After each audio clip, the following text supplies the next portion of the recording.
Hey guys, welcome back to yet another episode of In the Den. I'm your host, AG, and today we have a lot of exciting sports news to be talking about. Let's start with the big one, the Super Bowl, the big game. Chiefs on the way looking for the first ever Super Bowl three-peats in the Super Bowl era were thwarted by Jalen Hurts and Saquon Barkley leading the charge. For the Philadelphia Eagles, they stopped their chances at a three-peat. Mahomes, towards the end of the game, he had 3 touchdowns. He had 2 very costly interceptions. He still had 257 yards, though.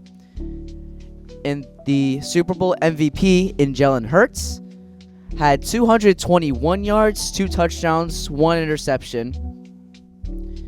Did he deserve MVP?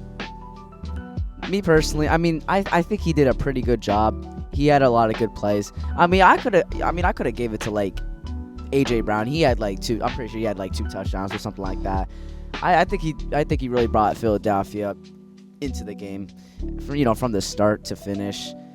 Xavier Worthy, though, towards the end of the game for the Chiefs, had 2 touchdowns and a total of 157 yards. So he had a pretty big game, in my opinion, towards the end. But he's not the only rookie who had a pretty good game.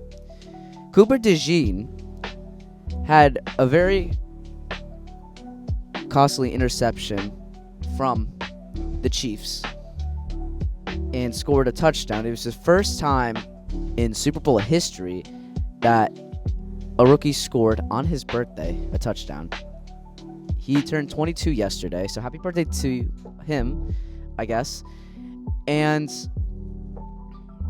I guess just capping off the Super Bowl in general, congratulations to the Philadelphia Eagles.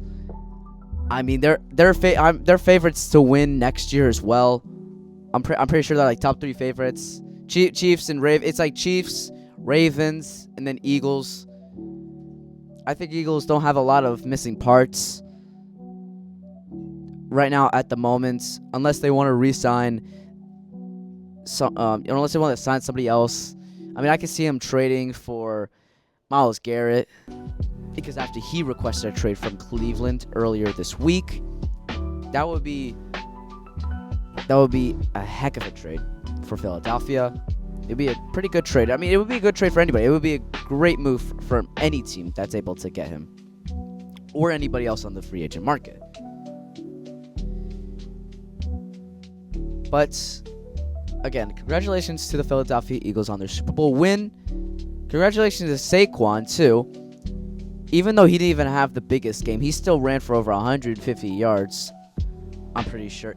And the Chiefs' defense did stop Saquon from taking over the game like he usually does this season, like he did this season. They just couldn't. But the Eagles' defense really was the main reason why the Eagles won. It was their defense. Of course it was their defense. It had to be. They were bullying Mahomes. They were bullying him. And obviously Mahomes isn't used to that at this point, so he and Tom Brady knows too. Tom Brady knows. He was recapping his 2007 against the New York Giants. He was recapping that game afterwards, telling Mahomes, he's not used to it right now. This is the part of the career that sucks. He's always good. It doesn't matter what Mahomes is going to do for the rest of his career. I think he'll always remember this game. He'll always remember last night. And that'll either motivate him even more, or it'll break him. I think it should motivate him, because obviously in 2007, that loss to New York, I think that motivated Brady a lot. And obviously, he's the greatest quarterback of all time, as of right now. So, we'll see what Mahomes does with this loss.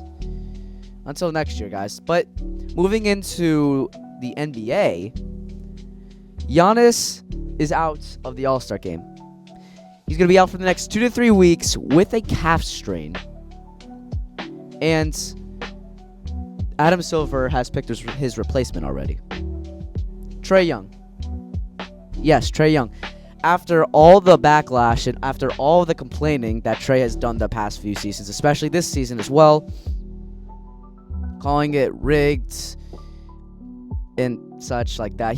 He's finally in the All-Star game, and I think he deserves it. I mean, he's a good player. He's leading the league in assists. He's the best player on that Hawks team by far. He's the only reason why they're still in the play-in mix. I mean, but we'll see how good he is in the All-Star game, how he's going to be on Team Chuck. Because this year on the All-Star game, there is a new format. I'm pretty sure you guys have heard of it by now. The new formats, there will be 3 teams that were drafted by Shaq, Chuck, and the rest of the TNT podcast, TNT show, and obviously the winner of the Rising Stars tournament will be competing as the 4th team in there. But we'll see how the All-Star game goes. We'll see how that goes. I'll be watching that, of course. And also, in other news, Mark Williams is back in Charlotte. That trade was rescinded. The Lakers-Hornets trade for Mark Williams was rescinded earlier. Dalton Knecht is also back in LA. It was rescinded because Williams apparently failed his physical. LA apparently told Williams he had failed his physical, and Charlotte is going to retain him back and return Dalton Knecht, the rookie, and the picks that were included in the trade back to LA. And I don't know. That just leaves LA in a pretty tough spot. They don't have a center, basically. They got Jackson Hayes, but I mean, who else, to be honest? They got no big now ever since they traded AD to the Mavs for Luka. But we'll see how that goes. I don't think they're going to be winning the chip this year. I don't think they're going to be going very far this year. Next year, I think they will if they make the right moves. If they make the moves for a big-time center, I think that'll be the move that'll push them farther and into the contenders, section. You know, with like the Celtics, the Thunder, the Knicks, the Cavs, all those teams, all those elite teams. But we'll see what happens there. But moving into MLB news, the Polar Bear is back in Queens on a 2-year, $54 million deal. Winners here, obviously the Mets. They got him back on their own terms after offering $158 million for over 7 years back in 2023. That Billy Eppler, the former GM of the New York Mets, offered to Pete Alonso. He rejected it. Then after that, he signed Scott Boras to be his agent, and he thought he'd get a big-time deal this offseason. But obviously, he had the worst statistical season of his career, which obviously did not help his case.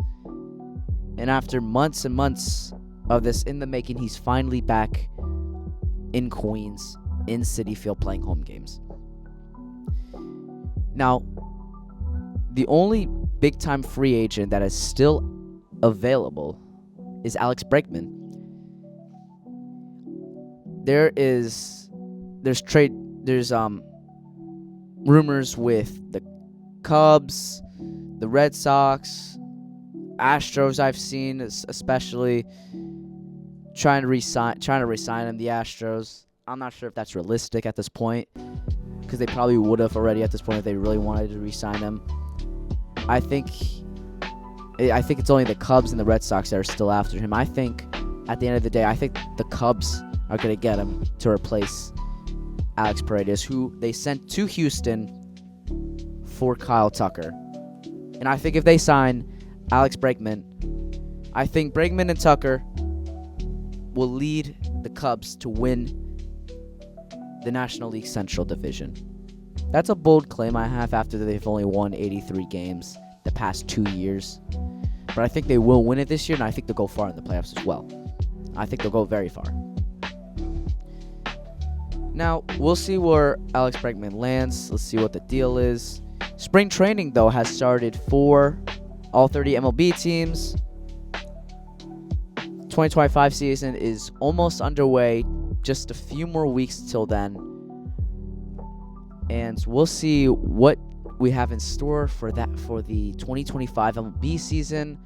Some of my predictions that I have, bold predictions, I think, like I just said, the Cubs, I think they're going to go very far this year. I think they're going to win their division, with Kyle Tucker, and I think Alex Bregman will sign there eventually. I think that Mike Trout will be back to his best ever. I think he'll be back in MVP form. I think he will, after only playing like 29 games last season through injuries. It hurts. It hurts to see that. An MVP caliber player, not what he once was. I think he'll have a bounce back year. And I also think that Jacob deGrom of the Texas Rangers will also have a bounce back year, like a Chris Sale kind of year. Chris Sale, he signed with the Braves this season he won the Cy Young. He won the Cy Young. I think maybe deGrom's not going to win Cy Young, but I think he will. I think he will have a very great season. I think he'll have a big breakout season for Texas. And overall, the Texas Rangers, I think they will bounce back after their World Series hangover from 2023. I think they'll be back into the playoff mix, and they're going to compete for the World Series. Now, do I think they will win the World Series? No. I have Dodgers winning back-to-back. It's inevitable at this point. They have all aces in their starting rotation. Their lineup is insane, and it's only inevitable until they finally win the World Series again. So, that's all I have for you guys today. Thank you so much for listening, and I'll be back with another episode very soon. Peace out.